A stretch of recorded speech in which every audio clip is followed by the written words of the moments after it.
Hey guys, welcome back to my channel. My name is Samantha and today we're going to be talking about what to know before you dye your hair. Before I start, I'd like for you guys to subscribe because I post videos every Sunday and I am so close to, I think, 650 subscribers, and it would mean so much to me if you could help me reach that goal. Without further ado, let's just get right into it.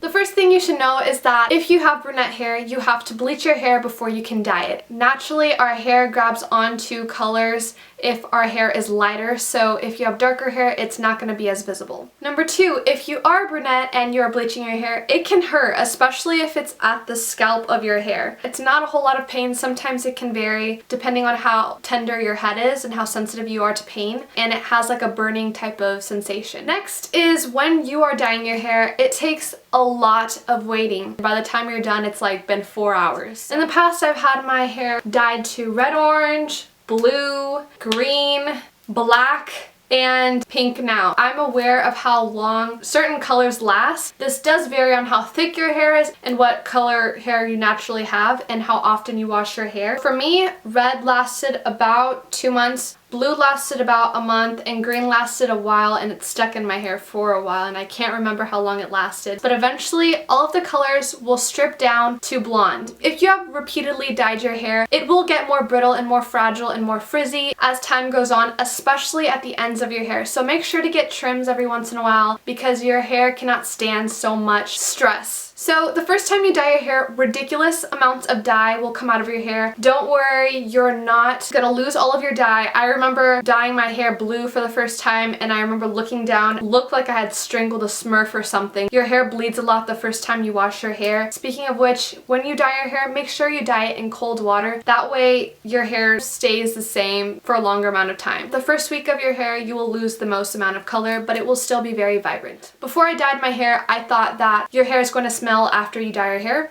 and for me that has never been the case. If you ever wonder why the hairdressers put aluminum foil on your hair, it's to preserve the hair color and let dye stay longer. Crayon colors like pink and blue leave a lot faster than like say a red orange or a toner in your hair. Keep that in mind when you are deciding to dye your hair a certain color. Depending on the color, it will leave you a lot faster. If your hair has gotten to a point to where you have dyed it so many times and you have bleached it so many times, like me, then make sure to deep condition your hair at least once a week. That way you are kind of preserving your hair and you're making it healthier and bringing it back to life.